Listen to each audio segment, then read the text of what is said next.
Antes de começar, se inscreva no canal e ative o sino para receber uma notificação a cada novo vídeo.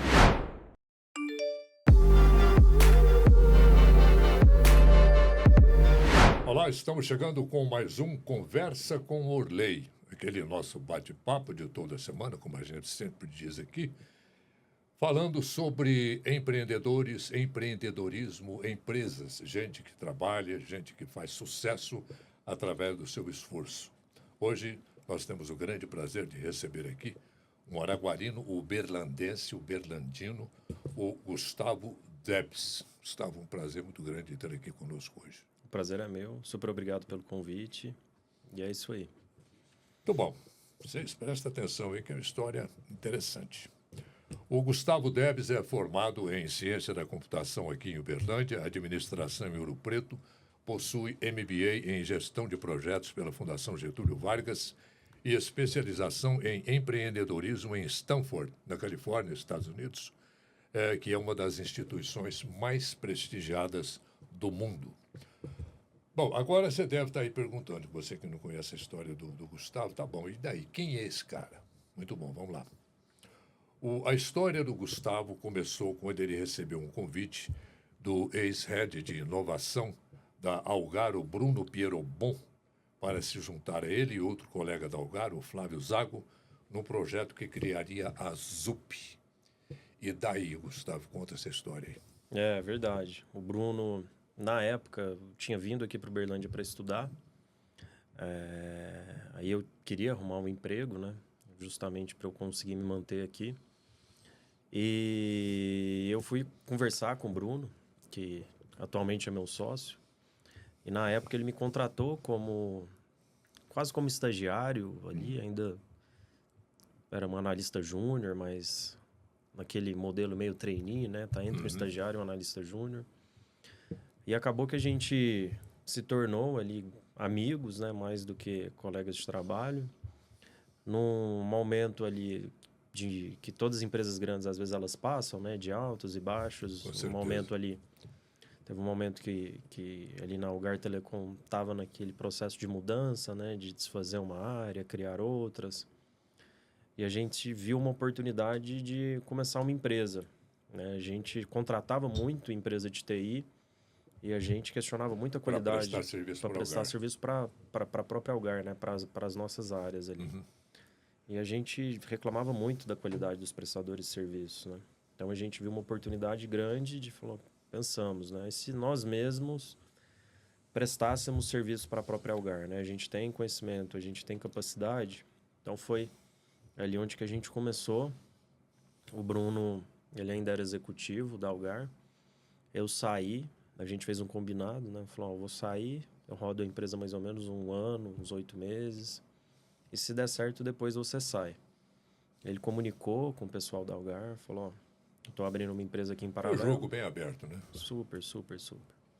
E foi assim que começou, assim, história bacana. A gente começou prestando serviço para a própria Algar, que sempre abriu as portas para a gente, sempre foi super solícita, sempre atendeu bem ali a gente enquanto fornecedor.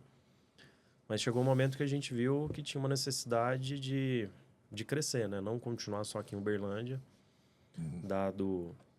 A gente queria muito prestar serviço para grandes empresas, assim. Né? Quando eu falo grandes empresas, para as 100 maiores empresas, assim, do Brasil, era o nosso alvo.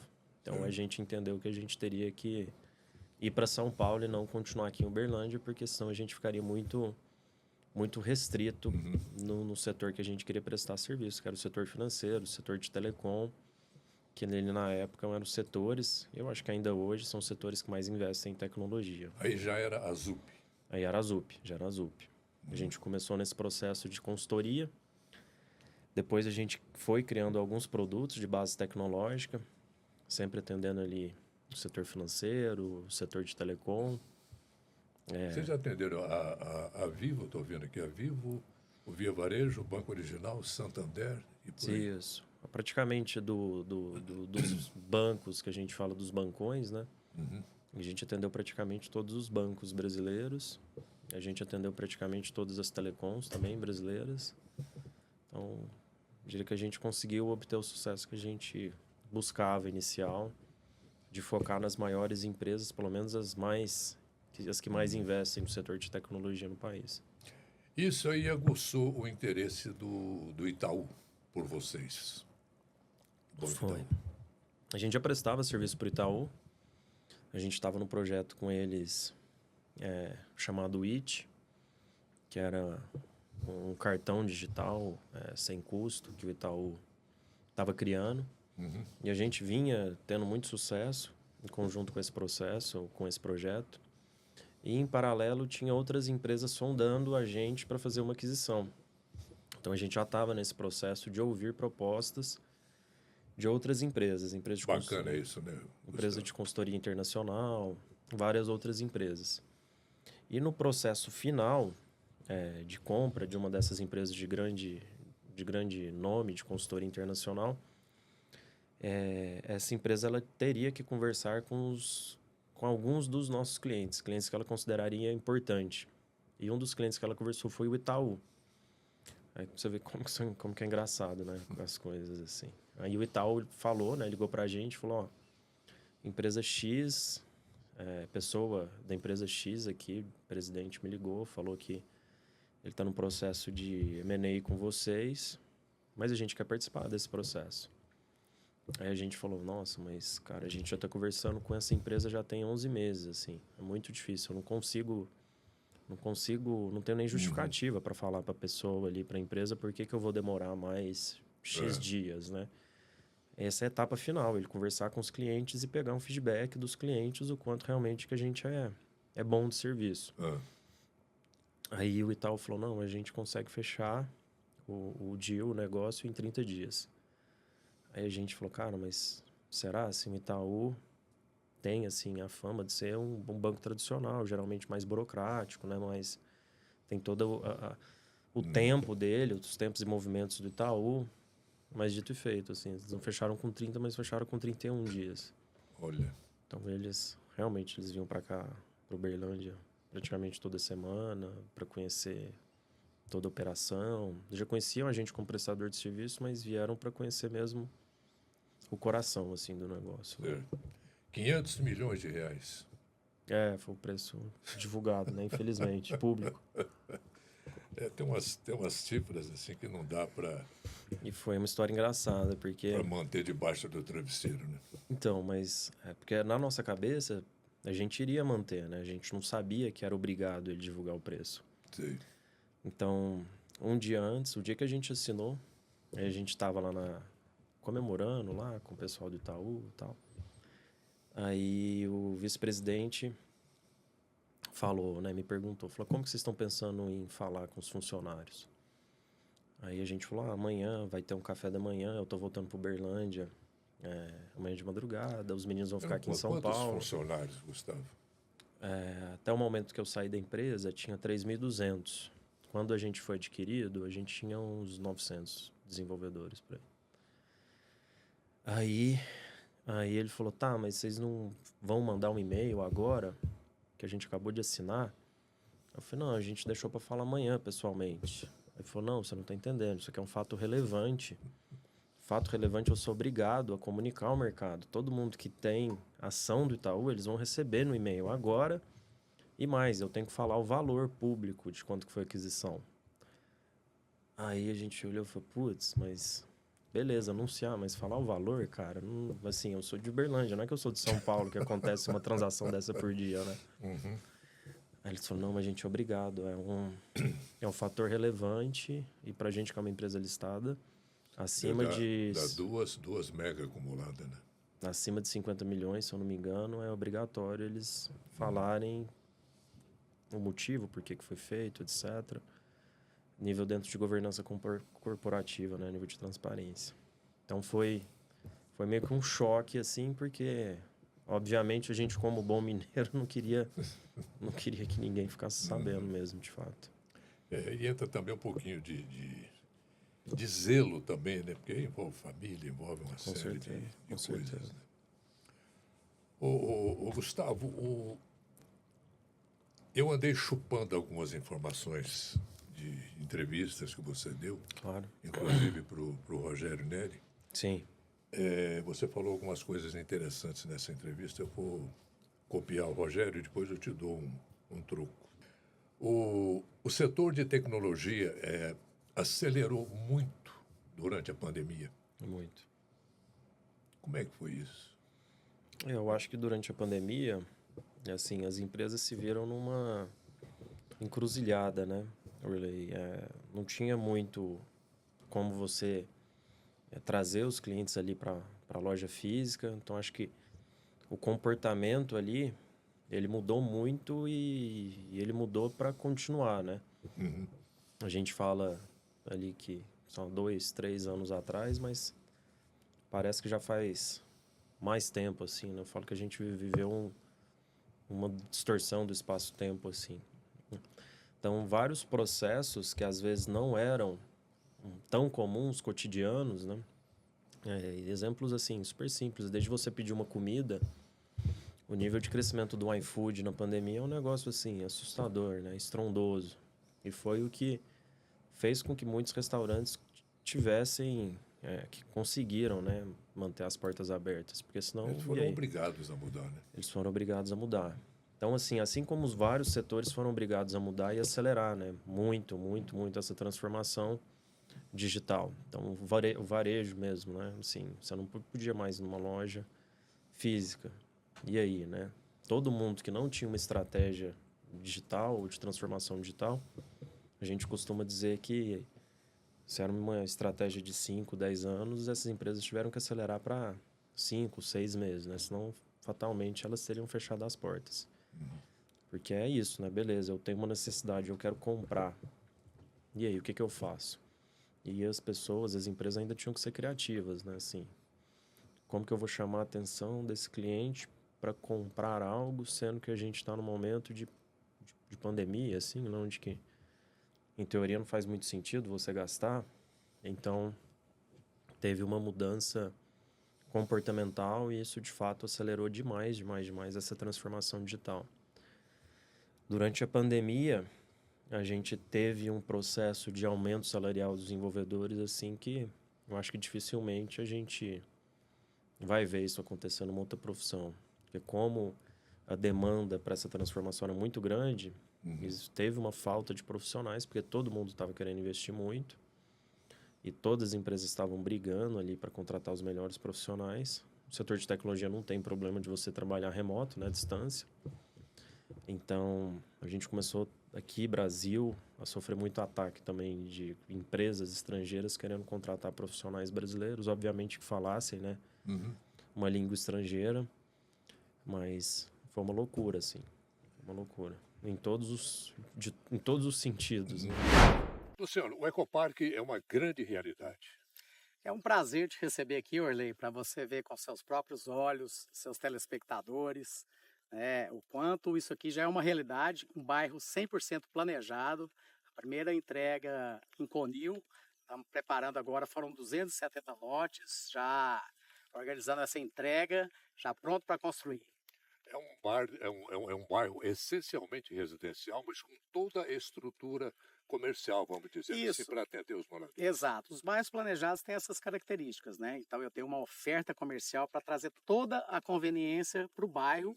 E agora, tanto no Ecoparque 1 quanto no Ecoparque 2, né? A gente agora, são 490 lotes ali no Ecoparque 2. Então, estamos preparando uma grande entrega agora do Ecoparque 1, tudo ainda nesse semestre, e meeting, lançamento do Ecoparque 2. A infraestrutura toda já organizada. Sempre entregue 100% com a estrutura pronta. Mais um grande lançamento em Conilhos. Tem uma informação que passou nessa entrevista que você deu, que nós temos um déficit aí de 100 mil vagas para o setor.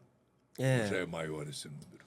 Então, eu acho que essa é o bom e é o fator positivo e o fator negativo da tecnologia, né? Isso era durante a pandemia ali, talvez um pouco depois. Com a questão de inteligência artificial, hoje em dia a gente tem muita capacidade de gerar código de forma gerada por inteligência artificial, de forma automática, gerado por agentes de inteligência artificial. Então, assim, aquela profissão que estava extremamente no topo durante a pandemia, quando a gente olha hoje, atualmente, a gente vislumbra um declínio a médio e longo prazo. Porque muitos trabalhos que são feitos por desenvolvedores, hoje em dia, um desenvolvedor é muito mais produtivo usando um copiloto que a gente chama de inteligência artificial. Então, assim, existe uma tendência grande de, na verdade, não ter a quantidade de vaga suficiente para a quantidade de desenvolvedor, entendeu? Então, isso num prazo de 4 anos aqui que a gente está falando, né? Da gente sair, assim, de desenvolvedor ou analista ser a melhor das profissões, né? Assim, você tem uma pessoa morando aqui em Uberlândia ganhando 10 mil, 15 mil dólares por mês, na casa dela, tranquilo, prestando serviço para a Europa, para os Estados Unidos, para hoje, às vezes, essa mesma pessoa... Tem muitos casos assim. Tem bastante. Tem. E essa mesma pessoa, às vezes, hoje, ela tem dificuldade de encontrar realmente uma vaga de trabalho. Entendeu? Então, obviamente, ainda tem muitos postos, tem muitas vagas de trabalho, mas não é aquele negócio que era, assim, absurdo. Se eu fosse um desenvolvedor aqui, se levantava a mão, todo mundo vinha te contratar. Entendeu? Uma questão que a gente sempre aborda aqui, Gustavo, é a deficiência do nosso ensino, da nossa língua, do nosso idioma, do português. Isso é público e notório aqui que a gente sempre aborda. Sim. A inteligência artificial é uma máquina, né? Vamos dizer assim, um equipamento. Não funciona sozinha, ela tem que ser alimentada. Sim. Né? E ela não aceita bobagem, né? Também. Para te fornecer para atender o seu pedido. Aceita. Hã? Na verdade, aceita. Sim. Aceita. A questão Não, é bobagem que eu falo assim. Se colocar palavras erradas ali, ela vai corrigir também? Vai. É porque é o seguinte, a inteligência artificial, imagina se você conseguisse consumir, vamos supor, toda a informação disponível no mundo, a gente está sendo um pouco utópico, mas uma quantidade muito grande de informação disponível no mundo, certo? E se você realmente conseguisse acessar essa informação quando você precisasse, certo? Dando um passo atrás, assim, como que... Você já deve ter brincado com chat GPT, etc. Eu acho que todo mundo já brincou hoje em dia. Então, assim, a partir do momento que eu estou te falando essa frase, na sua cabeça, você está calculando, ou você está, pelo menos, fazendo isso de forma inconsciente, você está raciocinando o que você vai falar para mim quando eu terminar de falar essa frase, correto? Certo? Provavelmente, aí, a hora que eu terminei de falar correto, seus neurônios falaram, ó, a palavra ou a frase que tem mais probabilidade de eu falar aqui, baseado no que ele falou, é correto. Ou poderia ser certo, ou poderia ser ok, ou poderia ser beleza. Todas essas palavras, elas têm o que a gente chama... Mesmo significado. Similaridade, isso. Então, o algoritmo de inteligência artificial, imagina você treinar ele com todo o texto existente na internet, ou com uma grande parte desse texto. Pelo que eu lembro, nas últimas contas, a gente tem mais ou menos 340 mil palavras, alguma coisa assim. Tem um número limitado de palavras que existem. Aí, obviamente, a gente vai ter variação entre línguas. Mas, dito isso, né, a gente está falando que o texto ele é uma base de dados estruturada. Se você cria uma frase, ela tem que ter uma estrutura lógica. Ela tem um início, um meio e um fim. Era aí que eu queria chegar. A partir disso, o que esse agente de inteligência artificial faz é justamente ele calcular a probabilidade. Então, imagina, a partir do momento que eu estou falando essa frase, meu cérebro está trabalhando aqui em background, que a gente fala, fazendo uma conta, o que vai ser a próxima palavra que eu vou falar. Só que, assim, isso acontece naturalmente, a gente não para racionalizar isso, né? É a mesma coisa que vai acontecer com o algoritmo de inteligência artificial. Se você treinar um algoritmo de inteligência artificial para ele ter como objetivo final corrigir pessoas que escrevem errado, ele vai fazer isso. Ele vai fazer isso com extrema facilidade. Agora, sim, se você não treinou ele com esse objetivo, você não especificou que ele precisa fazer isso, você pode escrever errado o quanto for, que ele vai entender. Assim, E ele vai corrigir. Se você falar que ele precisa corrigir, ele vai te corrigir. Se você não falar, ele simplesmente vai te entender sem te julgar e ele vai continuar uma conversa. Assim, dos testes e dos projetos que a gente anda fazendo na empresa nova, os vários exemplos que a gente faz de teste é justamente, eu quero mandar 10K para o meu pai, eu quero mandar 1.000 pila para o meu pai, ou R$ 1.000, ou quero mandar 1.000 mango. Então, tudo isso ele entende. Mas não necessariamente porque ele sabe o slang, gente, como que fala? As gírias. Mas é porque dentro do contexto da frase, é a mesma coisa de você falar uma frase que eu não entendi uma palavra, mas eu entendi o contexto dela. Então, é fácil fazer uma correlação lógica de o que é aquela palavra que eu não entendi, né? Então, dentro disso, ele vai conseguir entender. E não necessariamente ele vai te corrigir, entendeu? Em vez de 1.000 mangos, é 1.000 conto de réis. 1.000 contos de réis, isso. Ele vai entender. Ele entende tranquilamente.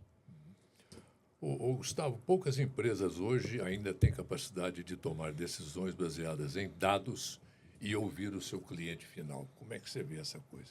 É, muito pouco mesmo. Eu acho que, assim, um dos processos que a gente fala de transformação digital não é só você colocar a tecnologia ali, né, para servir o cliente. Mas a gente fala que essas empresas de base tecnológica, elas têm como um diferencial muito grande elas tomarem decisões baseadas em dados, né, de forma automática, e elas também trabalharem, falar em prol do cliente, mas não necessariamente em prol do cliente, mas em prol do que o cliente está usando ou o que ele gostaria de usar. Vou te dar um exemplo. Você é usuário de redes sociais, certo? Você já viu o quanto que um algoritmo de rede social, quão bem feito ele é de sempre te entregar o que você quer consumir? Uma velocidade incrível, né? Uma velocidade incrível. Então, assim, isso é uma decisão baseada em dados. Só que essas grandes empresas, né, que a gente tem até uma nomenclatura que eles chamam de FANG, né, que é a Facebook, Apple, Amazon, Microsoft, Google, elas estão no nível que ela consegue fazer uma granularidade muito grande. Ela consegue te entregar um conteúdo, um nível granular, que é realmente o que você quer consumir. Ela consegue entregar um conteúdo completamente diferente para o Gustavo, ela consegue entregar um algoritmo, ela consegue entregar um resultado completamente diferente para o pessoal que está aqui na sala. Então, quando a gente fala isso, é a mesma coisa de você falar que, beleza, eu vou tomar um café e esse café que o Cajubá vai me entregar, ele é completamente do jeito que eu gostaria de ter. Ele não é nem tão quente, nem tão frio, ele não é tão ácido, nem tão forte. E quando a gente para pensar a nível de empresa mais tradicional, sem ser base tecnológica, parece um negócio quase que impensável, né? Assim, quase que impossível. Mas como a gente está falando de empresa onde que o dado e o próprio cliente é o principal produto da empresa, então realmente aquilo fica mais tangível, fica mais factível, né? Então, isso é muito raro de você conseguir ver em empresas tradicionais, né? Pega o próprio exemplo, assim, você que veio do setor de comunicação, do setor de televisão, assim, mas Eu sou da época que a gente brincava que era televisão a lenha, era coisa ainda analógica, preto e branco, aquela coisa toda. Mas você imagina, assim, né? Teve que vir um player, que foi a Netflix, que é uma empresa de tecnologia, para criar, talvez, hoje, o maior player de entrega de conteúdo que existe, né? E quando você pega, todos os conglomerados de mídia do mundo tinham muito mais capacidade de fazer, né, um negócio, um business desse tipo. Eles já sabiam qual que é o tipo de filme que as pessoas gostam, etc, etc, etc. O YouTube também, né? Quando o YouTube surgiu, um negócio, para que o pessoal vai querer subir vídeo, né, na internet, assim, por que as pessoas vão querer fazer isso? E hoje é isso, né? Assim, dificilmente... Tá na mão, né? Oi? Tá na mão. Tá na mão. Então, eu falo que assim, essa transformação tecnológica digital, ela não tem a ver muito com tecnologia. Ela tem a ver com tecnologia, mas ela tem a ver muito com uma palavra que a gente fala muito, assim, que é o mindset, né? É a forma de você pensar, é a forma de você colocar as coisas em prática, é a forma de você agir. Tem muito a ver com a cultura mesmo, né? Uma cultura de startup, é uma cultura, uma cabeça diferente, assim, entendeu? Então, pode ver que várias dessas empresas novas, startups que surgem, elas surgem desafiando um modelo já pré-existente e repensando como as coisas são feitas, né? E geralmente, voltando na pergunta, geralmente elas usam base como a sua base, né? A sua sustentação, o seu core, e obviamente sempre focado no cliente. Porque assim, o que ela vai usar? Para que ela vai usar os dados se não atender o cliente? Não faz muito sentido, né? Tem que ser para atender o cliente. Bom, você deu uma deixa aí do café, eu deixei passar. Então vamos lá. Vamos. Você já me falou agora mesmo que é chegada num café. Eu gosto. E não é qualquer café não, viu, Gustavo? Esse é bom. O café Cajubá, ele tem uma qualidade excepcional. Que a gente admira muito. É muito bom E mesmo. na sua casa, onde você mora, se por acaso lá na venda, no supermercado, no empório, onde quer que seja, se não tem o café Cajubá lá na prateleira, você pega seu celular, o computador e acesse lá o mix do Cajubá através do www.cafecajubá.com.br. Entra lá no mix, faz o seu pedido que logo o produto chega aí na sua casa. Show de bola. O café é a bebida do Brasil e Cajubá é a melhor opção. Quem mora fora de Uberlândia e região pode receber os produtos Cajubá em sua casa através da loja online que entrega em todo o Brasil. Acesse em www.cafecajubá.com.br e confira todo o mix de produtos e as opções de frete ideais para você. Café é a bebida do Brasil. Cajubá é a melhor opção. A toda hora, em qualquer lugar, café tem que ser Cajubá. Gustavo, Uberlândia é um berço, né, de empreendedores nessa área de tecnologia, né? Como é Sensacional, que é né? isso, hein, cara? Então, isso é interessante, né? Quando a gente vai pegar hubs, centros de empreendedorismo, a gente sempre fala que sempre tem uma mola mestre, alguém que deu aquele start inicial, aquela ignição, né? E se você for pegar, assim, Uberlândia tem uma vocação empreendedora desde que Uberlândia nasceu, né? Assim, eu não sou daqui, eu não conheço muito bem a história. Sempre. Conheço menos do que eu gostaria, mas assim, a gente sempre tem assim, né, vários nomes e existe aquela admiração, pelo menos da minha parte, ou pelo menos quando eu vim para cá, sempre teve muita admiração pelos empreendedores, pelo que eles fizeram pela cidade e pelo que eles proporcionam para a cidade, né? Então acho que isso é muito importante para impulsionar e para servir de exemplo para novas pessoas que estão começando. Então, assim, um dos fatores que, depois de alguns estudos já feitos ao redor do mundo, que são considerados, assim, mais importantes, é esse fator, assim, de metamodelo, de exemplo.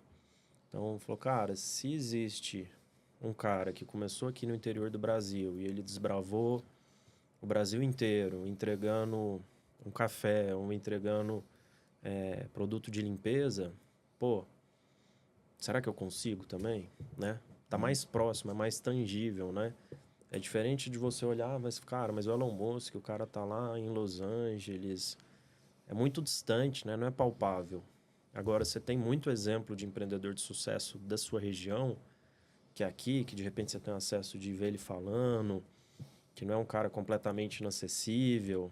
Você vê que o cara é de carne e osso. É palpável, Que é né? palpável, que o cara também é gente como a gente, tem defeito igual todo mundo. Tangibiliza essa questão de que, cara, assim, dá para eu tentar também, né?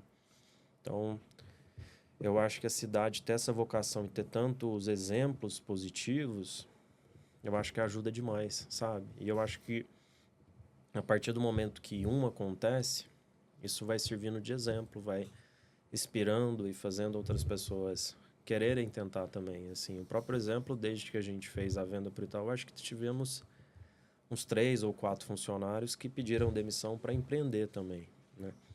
Então vejo que provavelmente se não tivesse ocorrido esse evento, provavelmente eles seriam mais receosos de tomar essa decisão, né? Uma decisão, assim, que eu considero muito corajosa. É aquela história, né? Assim, bom, se ele chegou, eu também posso chegar lá, vou tentar. Exato, exato. É aí que nasce o empreendedor, né? Exato. Então, acho que, assim, além disso tudo, obviamente, aquela história do ovo da galinha, né? A gente não sabe se tem empresas boas aqui, porque a gente também tem um corpo docente, faculdades muito boas, ou a gente tem faculdades muito boas porque a gente tem empresas muito boas aqui. Então, uma coisa ajuda a outra, assim. Então, a gente abriu uma empresa nova aqui e é incrível, assim.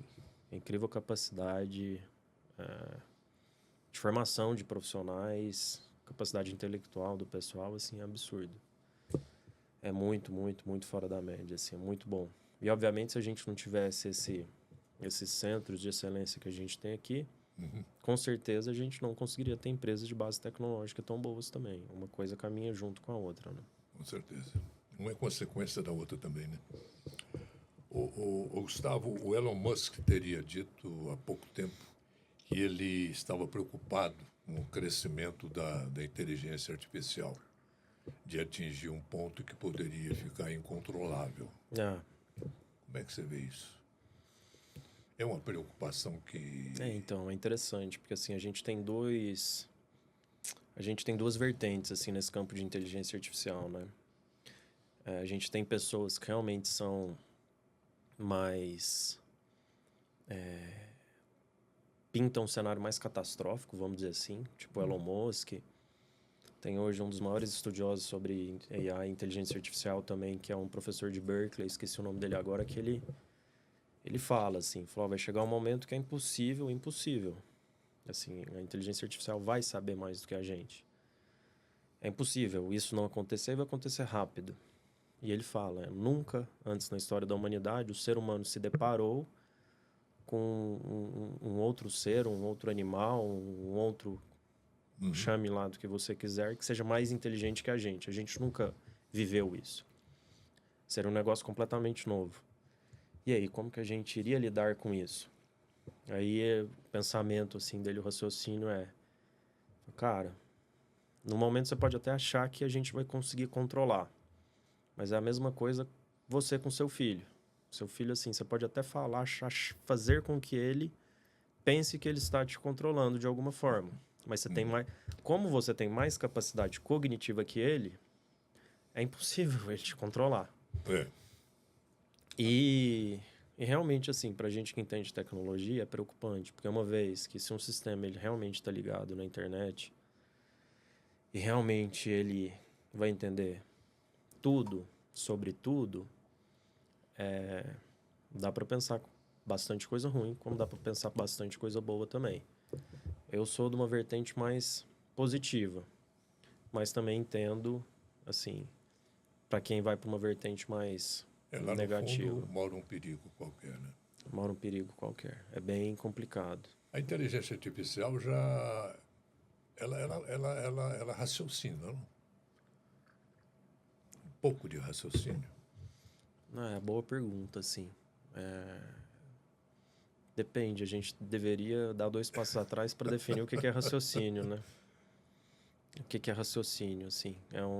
A gente precisaria definir primeiro o que é raciocínio. Porque se você joga lá um monte de informação para ela, que é um texto sobre determinado assunto, joga aquelas informações para a máquina, né? De alguma forma ela vai... Vai. Né? Assim, um tipo de raciocínio. Partindo do princípio, vamos definir o que seria, assim...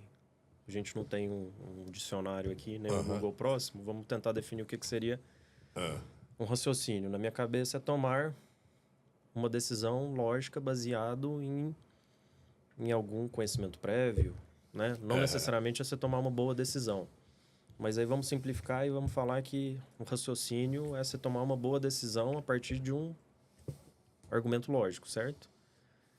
Se a gente for pensar dessa maneira, a inteligência artificial, ela faz isso. E ela faz isso não só a partir de agora com o ChatGPT.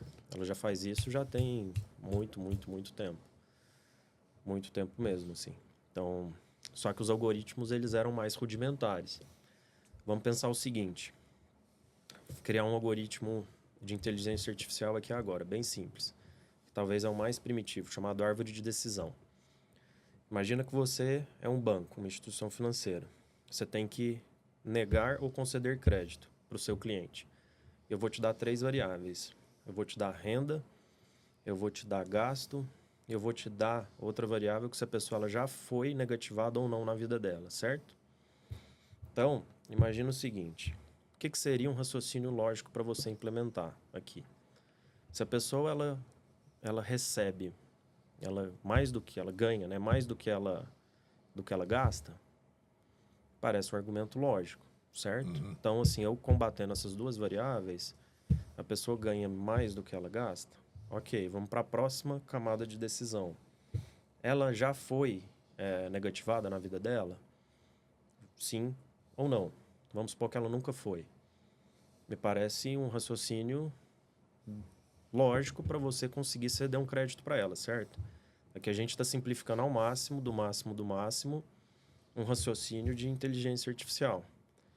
Mas, assim, esse é um raciocínio rudimentar. Obviamente, hoje, um algoritmo de inteligência artificial, da mesma forma que eu estou analisando essas 3 variáveis, ele vai conseguir analisar milhares e milhares de variáveis ao mesmo tempo.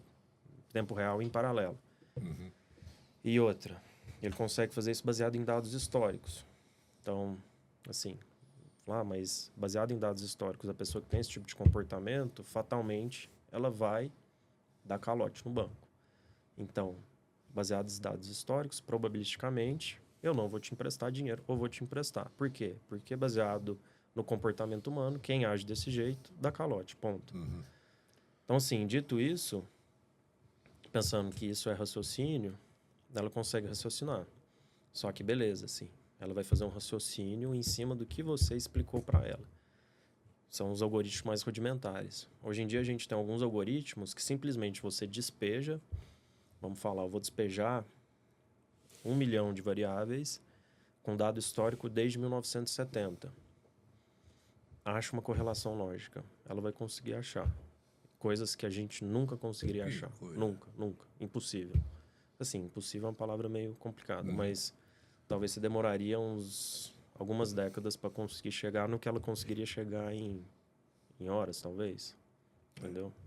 É uma ferramenta que veio para facilitar também a vida das pessoas, né, Gustavo? Outro dia, conversando com o meu contador, terminando lá imposto de renda, ele falou, Orley, daqui uns pouco tempo, acho que 1 ano, 2 anos, você não vai ter mais declaração de imposto de renda.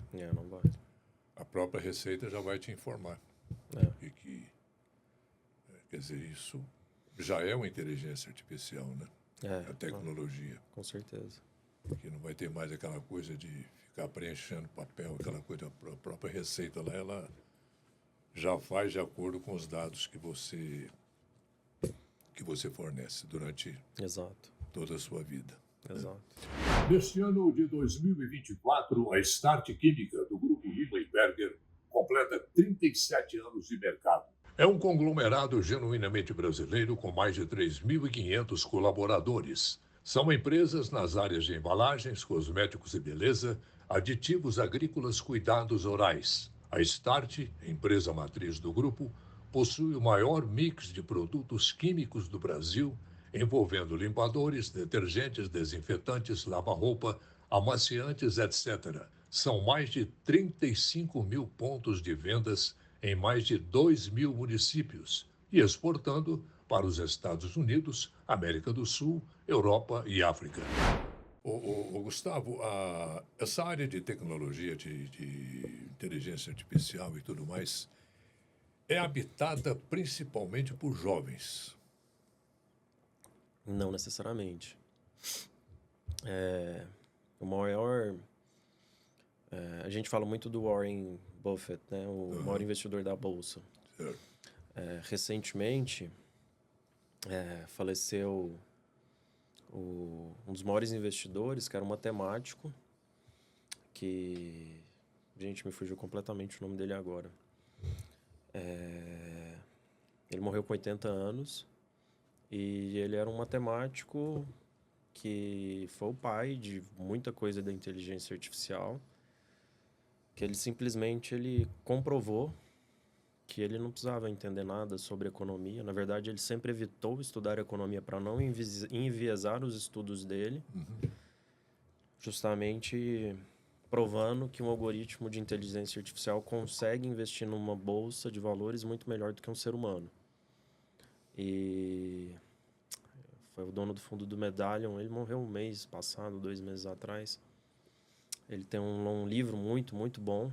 Não dele, mas que fizeram a biografia, porque ele nunca deixou fazer a biografia da vida dele, que é o homem que desvendou o mercado. O homem que desvendou o mercado, o homem que desvendou Wall Street. The Man Who Solved the Market, é isso. E ele era professor de matemática, de geometria, e ele conseguiu comprovar que através de algoritmos ele conseguia prever muito melhor do que qualquer ser humano se uma ação ou se um ativo ele iria subir, ele iria descer. Retorno acumulado de 46% nos últimos 13 anos. É uma dessas exceções, né?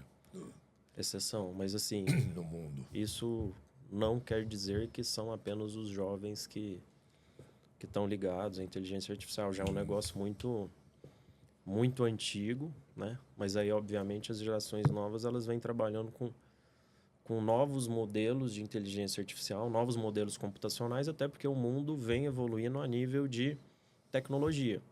Então, na época dele, não tinha cloud, não tinha o nível de hardware tão sofisticado igual a gente tem hoje em dia. Então, obviamente, isso vai possibilitando que a gente consiga gerar e criar e estudar novos algoritmos muito mais sofisticados do que naquela época, entendeu? Gustavo, eu quero abordar com você um assunto que até antes da gravação eu dei um pitaco para você. É assunto para psicólogo infantil, psiquiatra infantil, essa coisa toda, mas tem muito a ver com, muito não, tudo a ver com tecnologia. Que lá nos Estados Unidos, os tribunais estaduais de alguns estados alegam que a Meta, a dona do Facebook e do Instagram, induz jovens e adolescentes a um vício destrutivo. De acordo com procuradores, a exposição excessiva às plataformas tem provocado tentativas de suicídio, distúrbios alimentares e insônia. É a meninada que parou de brincar e se apegou à tela. É complicado. Como é que você vê isso, hein? Você é pai também, você sabe que... É muito complicado. Assim, eu tenho uma tese que daqui uns 10, 15 anos, eu acho que o uso de rede social vai ser tão regulamentado igual algumas drogas lícitas são hoje, assim. Que a gente vai olhar para trás e falar, cara, como... Você acha que vai 10 anos ainda? Eu acho que vai. Eu acho que vai. Vai, né? Porque a gente tá falando das empresas mais poderosas do mundo, assim. É. Eu acho que a gente vai olhar para trás e falar, cara, como que a gente deixava o nosso filho, que não tem ainda uma autoestima, não tem ainda, tá tudo em fase de formação, né? Acessar Não uma tem rede cognição social. ainda, né, de nada. Então, eu acho que, assim, é um tema de saúde mental muito forte, assim. A gente vê, né? Mas já com uma certa maturidade, assim.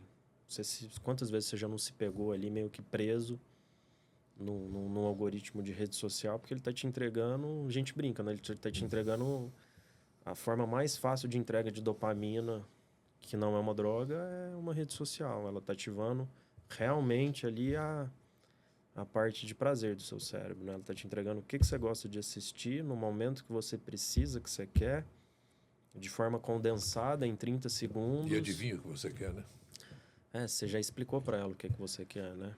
Sem você saber, mas a partir do momento que você está rodando, parei o vídeo 2 segundos, opa, ele parou aqui para assistir o Botafogo. Então, peraí, vamos rodar mais. Ele não parou no Santos. Vamos mostrar mais Botafogo para ele. Ele parou de novo no Botafogo. Inunda ele de Botafogo, que ele gosta de Botafogo. Então, assim, é complicado. E quando a gente fala de criança, e quando a gente fala de rede social, a gente sempre está se comparando, né? É impossível você não se comparar. E quando a gente fala de criança, de adolescente, eu costumo fazer um paralelo. Quando você estudava, aí você voltava de férias, aí assim, mal e mal você conversava com o seu melhor amigo o que ele fez nas férias, e legal, né? Aí imagina para a cabeça de uma criança, que às vezes não tem tanto o poder financeiro, ou já tem um problema de autoestima, aí chega agora as férias de julho, por exemplo. Tô pegando uma situação aí qualquer que a gente vai viver. Aí a criança tá lá, o pai dela, a mãe trabalhador, não consegue tirar as férias com a criança tá lá rodando. Ah, a Maria tá em Guarujá, a Joana viajou pra Disney, o Pedro foi pra cá, pum, pum, pum. E eu tô aqui. Minha vida é uma merda, assim, né? Não é que eu acho, eu tenho certeza. Que eu tô me comparando em tempo real com as outras pessoas. Então, falo assim, que para uma criança, essa questão de se comparar o tempo todo, eu acho que é muito, muito, assim, a gente não tem noção, eu acho, das Danoso, consequências do que isso vai ter, né? Então, de fato, assim, eu acho que a gente está preocupado, o Elon Musk falando de regulamentação de inteligência artificial, falou, meu amigo, a gente não consegue nem regulamentar o que as crianças assistem na internet hoje em dia, assim, vai com calma. É. Gustavo, e daqui para frente, como é que está a vida? Você já passou pela Zumpt e quais os planos agora? Então, agora a gente está com uma empresa nova, né, chamada Neospace, muito focada em inteligência artificial, da mesma forma que existem os algoritmos de LLM, né, que a gente fala algoritmos de Large Language Model, né, modelos de linguagem grande. A gente está fazendo o primeiro Large Language Model treinado em português e voltado para o segmento financeiro. Então, a ideia é que, em breve, você tenha um banker ou um especialista, analista financeiro 24/7, que você consiga tirar qualquer dúvida a nível de inteligência financeira, de qualquer assunto relacionado a finanças mesmo, desde Pelo celular. pelo celular, pelo chat, por mensagem de voz. Desde eu quero fazer um Pix para minha mãe e falar isso via um WhatsApp, sem ter que abrir um aplicativo. Desde eu tô com uma dívida de 50 mil reais que eu não consigo pagar e ele tentar te ajudar a você planejar essa dívida. Que doido. Desde te mandar uma mensagem falando, Orley, você tem um boleto que vence hoje, você tá lembrando? Você já pagou? Você quer que eu pague para você? Então, é o nosso objetivo no que a gente está trabalhando agora. Vai ficar fácil demais a vida, né? A ideia, a tecnologia, pelo menos, era para ter sido criada com esse intuito, né? Para facilitar a nossa vida.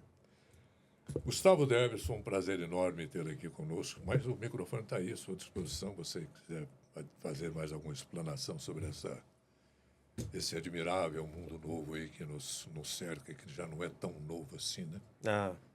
Já passou de novo. Já passou, mas ele sempre surpreende a gente, né? Quando a gente acha que já entende alguma coisa, É muito dinâmico, né? ele vira a gente de cabeça para baixo de novo e começa tudo do zero, né? Então, falo que a gente passou por muitas mudanças aí desde a década de 90, 80, né?